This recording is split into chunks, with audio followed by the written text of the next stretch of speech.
నమస్తే. సామాన్యుడి చేతిలో సామాజిక అస్త్రం నెంబర్ 1 న్యూస్కి స్వాగతం. నేను రవీంద్ర. ఆంధ్రప్రదేశ్లో ఇటీవల కాలంలో అంటే జనసేనను టార్గెట్గా చేసుకుని వైఎస్ఆర్సీపీ ప్రధానంగా ఒక ఎజెండాగా పెట్టుకుంది. దానికి సంబంధించి జరుగుతున్నటువంటి పరిణామాలు కానీ గతంలో జరిగినటువంటి పరిణామాలు అంటే వైఎస్ఆర్సీపీ అధికారంలో ఉన్నప్పుడు ఏ రకమైనటువంటి అనుచితమైనటువంటి వ్యాఖ్యలు కానీ అసభ్యకరమైనటువంటి పదజాలంతో దూషించినటువంటి సందర్భాలు కోకొల్లలు. అయితే 2024లో ఆంధ్రప్రదేశ్లో కూటమి ఘన విజయాన్ని సాధించింది. ఆ ఘన విజయం సాధించడానికి ప్రధానమైనటువంటి వ్యక్తి కారణం పవన్ కళ్యాణ్, జనసేన పార్టీ. ఇటువంటి సందర్భంలో అయినా సరే వైఎస్ఆర్సీపీ ఆగడాలు కానీ వారి యొక్క సోషల్ మీడియా వేదికగా జరుగుతున్నటువంటి ప్రచారాలు ఎక్కడ కూడా దానికి సంబంధించి ఫుల్ స్టాప్ అనేది పడట్ల. ఇలాంటి క్రమంలో తాజాగా జరిగినటువంటి ఒక పరిణామం చాలా కీలకమైనటువంటి చర్చగా రాష్ట్ర రాజకీయ వర్గాల్లో జరుగుతుంది. అంటే ఏదో సామెత చెప్పినట్లు పిల్లిని బంధించి దానిపై దాడి చేసే ప్రయత్నం చేసినా లేకపోతే దాన్ని చిత్రహింసలకు గురి చేసినా పిల్లి పులి అవుతుంది అన్నట్లుగా తాజాగా జరిగినటువంటి ఒక ఉదాహరణ మనం ఇక్కడ తీసుకోవాలి. అది మచిలీపట్నంలో జరిగింది. దానికి సంబంధించి పూర్తి వివరాలు చెప్తా. అయితే అసలు ఆ దాడి జరగటానికి వైఎస్ఆర్సీపీ నాయకుడు కార్యకర్తపై జన సైనికులు కన్నెర్ర చేయటానికి కారణమైనటువంటి ఒక వీడియో చూడాలి. అంటే ఈ టాపిక్ మీద ఎందుకు నేను అనాలిసిస్ చేస్తున్నాను అంటే రాష్ట్ర రాజకీయాల్లో జనసేన తనకంటూ ఒక ప్రత్యేకమైనటువంటి స్థానం సంపాదించుకుంది. ఇటువంటి క్రమంలో జనసేనని పవన్ కళ్యాణ్ను కానీ పార్టీని కానీ పార్టీలో ఉన్నటువంటి క్యాడర్ని కానీ ఎవరు ఏం మాట్లాడినా ఇప్పటి వరకు జన సైనికులు పట్టించుకోవాలి. సాధారణంగా కౌంటర్స్ అనేది ఇస్తున్నారు, కానీ భౌతికమైనటువంటి దాడి అనేది జరగల. అంటే ఇతనిపై భౌతికమైనటువంటి దాడి జరిగింది అంటే ఫిజికల్ అటాక్ అనేది జరిగిందంటే ఏ స్థాయిలో మాట్లాడాడు, దాని వెనుక ఉన్నటువంటి కారణాలు ఏంటి అనేది మనం తెలుసుకోవాలి. అయితే దానికన్నా ముందు ఒకసారి అతను మాట్లాడినటువంటి మాటలు మనం వినాలి. ఒకసారి వినండి. నేనే సుగాలి ప్రీతికి కేసుకి న్యాయం చేశాను, 5 ఎకరాలు పొలం ఇప్పించాను, నేను రాబట్టి 2 లక్షల మంది జనాలు తీసుకొచ్చాను అంటున్నాడు. అసలు సుగాలి ప్రీతి కేసు ఎప్పుడు జరిగింది? సుగాలి ప్రీతికి 5 ఎకరాల పొలం ఇచ్చింది ఎప్పుడు? ఏ గవర్నమెంటు? ఇంటి స్థలం ఇచ్చింది ఏ గవర్నమెంటు? గవర్నమెంట్ జాబ్ ఇచ్చింది ఏ గవర్నమెంటు? ఆ యదవని ఒకసారి తెలుసుకోమనండి. కోణిదెళ్ల పవన్ కళ్యాణ్ గాడిని గవర్నమెంట్ సార్. అవును సార్, అది జరిగింది ఎప్పుడు సార్? నాకు అర్థం కాదు. టీడీపీ గవర్నమెంట్లో ఆ ఇన్సిడెంట్ జరిగింది. 5 ఎకరాల పొలం ఇచ్చింది జగన్మోహన్ రెడ్డి, గవర్నమెంట్ జాబ్ ఇచ్చింది జగన్మోహన్ రెడ్డి, జాబ్ ఇచ్చింది ఆయన, ఇంటి స్థలం ఇచ్చింది ఆయన. నువ్వు ఏం చేసేప్పుడు అంటే నీ పోరాట ఫలితం ఇచ్చారనుకుంటున్నావు ఏంటి? ఇచ్చి నువ్వు పిచ్చుకోకవే. అసలు నా దృష్టిలో, ప్రజల దృష్టిలో నువ్వు పిచ్చుకోకవే. గంటకు మాట మాడుతావు. అసలు నీకే క్లారిటీ ఇవ్వడతావు. 33,000 మంది అమ్మాయిలు ఏమైపోయారా? తెచ్చావు నువ్వు? నేను అడుగుతున్న పవన్ కళ్యాణ్ ఇప్పుడు చెప్పమానండి. 33,000 మంది అమ్మాయిలు మిస్సింగ్, వాలంటీర్లు డోర్ కొట్టి తీసుకున్నావు. ఏం చేసావు నువ్వు? డిప్యూటీ సీఎంఏ, ఎంపీగా మరి అండి. ఎక్కడండి పరిస్థితి? ఎందుకు ఈ బుద్ధులు, దొంగ మాటలు? విన్నారు కదా. మచిలీపట్నం సత్రంపాలెం గ్రామానికి చెందినటువంటి అతను ఆర్ఎంపీ డాక్టర్, అలాగే వైఎస్ఆర్సీపీలో ఎప్పటి నుంచో తాను ఉన్నాడు. ఒక రకంగా చెప్పాలంటే పేరుని నానికి చాలా దగ్గరగా ఉన్నటువంటి వ్యక్తి గిరిధర్.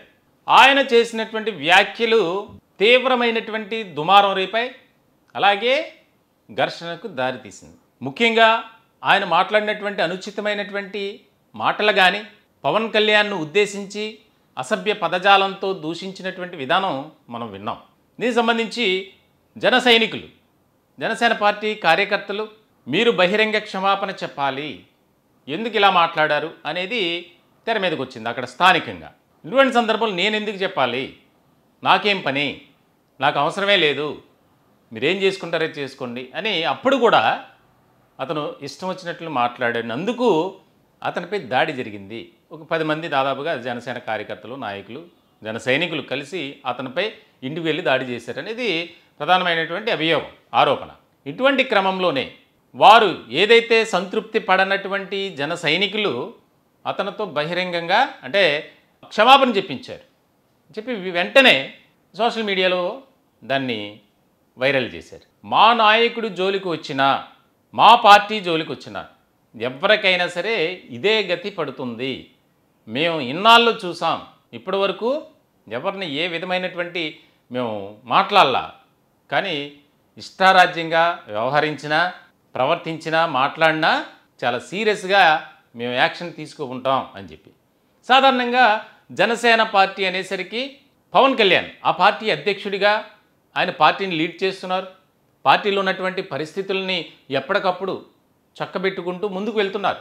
ఇప్పుడు ఆంధ్రప్రదేశ్ రాష్ట్ర రాజకీయాల్లో జనసేన ఒక బలమైనటువంటి సమర్థవంతమైనటువంటి నాయకత్వం కలిగినటువంటి పార్టీగా మారింది. ఇటువంటి క్రమంలో ప్రతి ఒక్కరూ కూడా సంయమనం పాటించాలి, ఐక్యతగా ఉండాలి, పార్టీ పేరు చెప్పుకొని చెడ్డ పేరు తీసుకొచ్చే విధంగా ప్రవర్తించకూడదు అనేది. సో ఇక ఇతను మాట్లాడినటువంటి మాటలకు జనసేనని పవన్ కళ్యాణ్ను కూడా ఆయన చెప్పినటువంటి దిశానిర్దేశాన్ని పక్కకు తోసిస్తారు ఒక రకంగా చెప్పాలంటే. ఎందుకంటే అంత బహిరంగంగా అనుచితమైనటువంటి వ్యాఖ్యలు చేసినటువంటి వ్యక్తిని కఠినంగా బుద్ధి చెప్పాలి అని డిసైడ్ అయ్యారు. దీనికి సంబంధించి వైఎస్ఆర్సీపీ కూడా ఆయనకు సపోర్ట్ చేయటం ఇక్కడ రాజకీయంగా అత్యంత ప్రాధాన్యత సంతరించుకుంది. పేరుని నాని దాన్ని ఖండించి ఎవరైతే ఆ ఆర్ఎంపీ డాక్టర్ అలాగే మా పార్టీ కార్యకర్త అతనున్నాడో అతనిపై జరిగినటువంటి దాడిని సీరియస్గా తీసుకోవాలి, బాధ్యులపై కఠిన చర్యలు తీసుకోవాలి అని డిమాండ్ చేస్తున్నారు వైఎస్ఆర్సీపీ నేతలు. ఇష్టం వచ్చినట్లు మాట్లాడటం, నోటికి ఏది వస్తే అది మాట్లాడటం, ఒక ప్రజాప్రతినిధి పట్ల మనం మాట్లాడుతున్నటువంటి తీరేంటో మర్చిపోయి, అందులోనూ ఇప్పుడు ప్రభుత్వంలో కీలకమైనటువంటి భూమికి పోషిస్తున్నారు పవన్ కళ్యాణ్ డిప్యూటీ సీఎంగా. మరి అటువంటి వ్యక్తిని పట్టుకొని చాలా దుర్భాషలాడుతూ ఏకవచనంతో అసభ్య పదజాలంతో మాట్లాడినటువంటి ఆ వ్యక్తి మళ్ళీ నన్ను క్షమించండి అని చెప్పారు. ఆ వీడియో కూడా ఒకసారి చూద్దాం.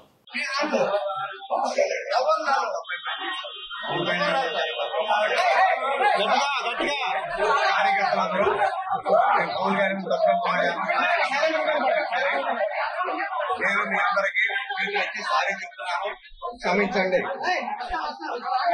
చెప్పు పవన్ కళ్యాణ్ గారు మాట్లాడను, మేము మాట్లాడింది తప్పు, మళ్ళీ చెప్పు గట్టిగా, నేను మాట్లాడింది తప్పు, మళ్ళీ మాట్లాడను సార్. ఎవరు మాట్లాడుతున్నారు? వీడియో ఎవరు లేదు సార్, లేదా ఎవరు లేదు సార్, నేను మాట్లాడినారు. నేను ఎవరు మాట్లాడమన్నారు? నేను ఎవరు మాట్లాడి యాంకర్ రమ్మని మాట్లాడమన్నారు సార్. పవన్ కళ్యాణ్ తిట్టమన్నారు, యాంకర్ తిట్టమన్నారు సార్. మరి ఎందుకు తిట్టా? తిట్టమన్నారు సార్. మరి ఎందుకు తిట్టా? ఒళ్ళు కొవ్వేకి తిట్టావా? ఒళ్ళు కొవ్వేకి తిట్టావా? తాగేసి తిట్టావా?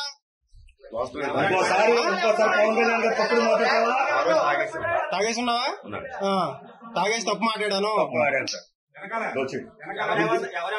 అది ఏదో సామెత చెప్పినట్లు నోరుంది కదా అని ఏదైనా మాట్లాడితే దానికి పర్యవసానం, దానికి ఏ విధంగా ఫలితం ఉంటుంది అనేది ఈ గిరిధర్ ఒక ఉదాహరణగా చెప్పుకోవచ్చు. అంటే ఇక రాష్ట్ర రాజకీయ వర్గాల్లో కూడా ఒక చర్చ జరుగుతుంది. ఇక ఎక్కడ జనసేనను టార్గెట్గా చేసుకుని ఎవరు మాట్లాడినా ఇదే రకమైనటువంటి విధానం ఉంటుంది. ఇదొక మచిలీపట్నం ఘటన ఒక ఉదాహరణగా చెప్పొచ్చు అనేది. అయితే దీనికి సంబంధించి పార్టీలో కూడా అంతర్గతంగా చర్చ జరుగుతుంది. ఎవరు కూడా చట్టాన్ని తమ చేతుల్లోకి తీసుకోవద్దు, వారి విచక్షణకే వదిలేద్దాం, పోలీస్ కేసు పెడదాం అవసరమైతే, నన్ను అన్నంత మాత్రాన నాకేమీ ఒరిగిపోయేది నష్టమేమీ లేదు, లాభమేమీ లేదు. కాబట్టి ఎవరు కూడా అనవసరమైనటువంటి ఘర్షణ వాతావరణానికి, వివాదాలకు వెళ్ళొద్దు. మొత్తానికైతే ఏదైతే మచిలీపట్నంలో జరిగినటువంటి ఘటనకు సంబంధించి పవన్ కళ్యాణ్ కూడా జన సైనికుల పట్ల ఎవరైతే దాడికి పాల్పడ్డారో వారికి క్లాస్ పీకినట్టు తెలుస్తుంది. మొత్తానికైతే ఈ ఘటన తర్వాత పార్టీలో ఒక అంతర్గతంగా చర్చ జరుగుతుంది. అంటే ఇకపై జనసేనాని పవన్ కళ్యాణ్ కానీ, తమ అభిమానించే నాయకుడు పవన్ కళ్యాణ్ పట్ల ఎవరైనా ఇలా మాట్లాడితే ఇదే రకమైనటువంటి ట్రీట్మెంట్ ఉంటుంది అని. మొత్తానికి ఇరు వర్గాలు సంబంధించి కేసు నమోదైంది. అతను సారీ చెప్పడం వల్ల దానికి సంబంధించి రెండు వర్గాలు ఒక కాంప్రమైజ్ అయ్యి కేసును కూడా విత్డ్రా చేసుకున్నట్లు తెలుస్తుంది. రాజకీయ వర్గాల్లో ఆసక్తికరమైనటువంటి చర్చ జరుగుతుంది దీని మీద. ఈ టాపిక్పై మీ విలువైనటువంటి అభిప్రాయాలు కామెంట్ రూపంలో తెలియజేయండి. దయచేసి మా ఛానల్ని సబ్స్క్రైబ్ చేసుకోండి. Thank you.